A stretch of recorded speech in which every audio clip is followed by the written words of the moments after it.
This is my fifth go at trying to use this camera. It's an absolute pain in the neck. The workers, you can see, are sitting in the porch. It's lunchtime. It's 12:20. It's very hot today. The Thai winter has only existed in about 3 or 4 days. It's got to be about 38 degrees in the sun and well over 30 in the shade. Weather is gorgeous. I'm not complaining about it. From here you can see the soil that my wife had delivered. Absolute pain in the neck. It's stopped our parking spaces. It was not needed until we had finished the big house for sure, and we could have had a tractor in to move it around, but there we are. Kept her happy.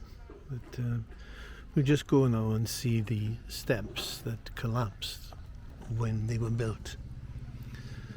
They were collapsed because concrete was delivered in the night after 5:30, and the second step down collapsed. We made it in the dark. Captain Marvel has been putting it right for the last day and a half. So far he has made the steps all even, ready for tiling, and has put the front line to distinguish the steps at night. Put that in. The tiling is complete in the porch area. Sapan Putao, that's the old man's bridge, has not yet been reinstated. It's going to be a sort of steel mesh thing that I first encountered when I worked in a steelworks about 50 years ago. It'll be sound, it'll be okay. Somebody's just come in and said Sawadee Kap to everybody. She's trying to sell something, I expect. The guy working on the kitchen is a new guy, and he's doing a superb job on the units in there. He's tiled them beautifully. I'm not going to go in, but take my word for it, he's done a beautiful job there. In my last video I said that I expected the crew to come back that evening, but in fact they came back within 30 minutes of me posting my last video. They have finished their job in Riot. They were taken there to start the house, so they've done the put sticks in the ground to show the area where the house is going to go, and they've put in the foundations. As I mentioned in a much earlier video, many Thais build their houses in installments, depending on how much money they have to spend at a given time. I don't know the facts, but it would appear that that's what's happened in this case, that possibly a Farang wanted it done and he's just paid for the first part of it to be done. This is the area at the bottom of the steps at the Thai kitchen side. You can see that's looking quite nice. I didn't like the tiles when I saw them in the box, but they look okay now. The area was supposedly for a washing machine, but we're not going to put our washing machine there, it'll be somewhere else. Work is progressing nicely on the Thai kitchen. Quick look through the window. He's put a lot of the cupboards in. The bedroom area or the storeroom area has been tiled. Likewise this large space here. I'm not sure how much longer it will take him, but he's working essentially on his own. His wife helps a little bit, and he had been ill with a bad back earlier, but he's coming along, and I'm very, very pleased with it, especially having regard to the cost. The big boss of the company came last night. He brought us 2 watermelons. I thought we were going to sort out all the finances last night, but clearly he's in no panic to receive his last payments. While I'm here, I'll just show you briefly our water tank, which is working superbly well, but for the fact that Occasionally we have to bang the big tank to release the ball float which is inside. We think it's sticking to the side at times, so when our cousin comes he can sort that out. But the water we have is very, very good quality. We don't drink it because our drinking water is so cheap, but I have reason to believe that we could drink it if we wanted to. It used to supply the whole village. I know my mother-in-law used to drink it. Didn't do her any harm. But because we get water delivered in these big 5-gallon containers, and it's very cheap, it's 12 baht for 5 gallons of drinking water, which is certified to be of a certain quality. No point in me trying to drink my own and to save a very small amount of money.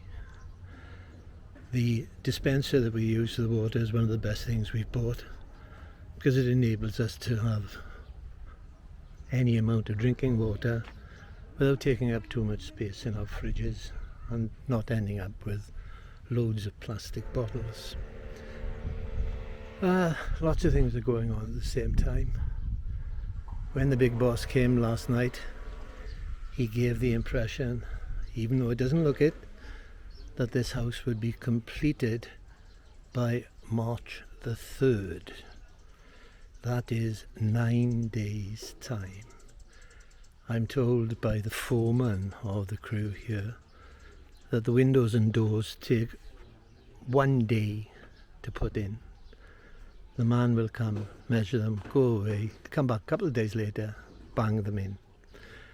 They can fit a bathroom out in a matter of hours. Yesterday they took the internal doors into the building. I don't know if they put any up yet, but again, the appearance of the house will change radically in a very short time, and I think that March the 3rd is not an unrealistic date for us to complete. Be nice to get in there. Plenty of time to get my family here to start working on the demolition of the other property. Nothing else much to say. The work that will be taking place over the next few days will be lots of different types. I'm not going to stand over somebody when he's fitting a bathroom. The whole object of this series of videos was to show how a house was made on stilts, as it were, using piles to drive in to the ground. Other videos exist with the pile driven thing, but I don't think there are any where the house is actually elevated above the ground. There is no danger at all of flooding here because of the lie of the land. We have rice fields fully 20 feet below us. We have a lake not very far away, but that's not going to flood us. So perhaps I was being childish. I wanted an elevated house simply to avoid the creepy crawlies as far as possible. Also to give the mosquitoes extra work to come in and bite me. It cost us a lot more to have a pile-driven house and built as it is, but on balance I think we've done the right thing. Again, the steps by the kitchen shouldn't have been done like that, and one of our bedrooms is just 3 meters by 3 meters, but it's okay. It will be okay. I don't want to sleep in it, but my bedroom is about 7 meters by 4 meters, and it'll accommodate my office as well. So there you have it. Nothing fantastic to report other than the fact that the build is coming to an end. We hope to have a break at some time, but there's always something to be done. I mean, this big house, we have to do something to this. We can't leave it as it is. And I could never imagine I'd be in Thailand for just 4 months and never set foot inside a bar. Unbelievable. But that's the price I've had to pay. Life is very hard for me, as you can appreciate. So there we are. That's it. I've been into town this morning. I went to a European shop. I bought a bottle of vinegar which you can't get anywhere else, and that's my outing for today. Right, okay, you're up to date. Nothing sensational to appear in the videos. The video I'm looking forward to is when I show you the house complete with furniture, and that might interest some people, but essentially the building has been made, and I've been very lucky with it to have an excellent crew. Excellent, lovely people. We've all gone on very well together, and that's it. Nothing else to say. So thank you very much for watching, and goodbye.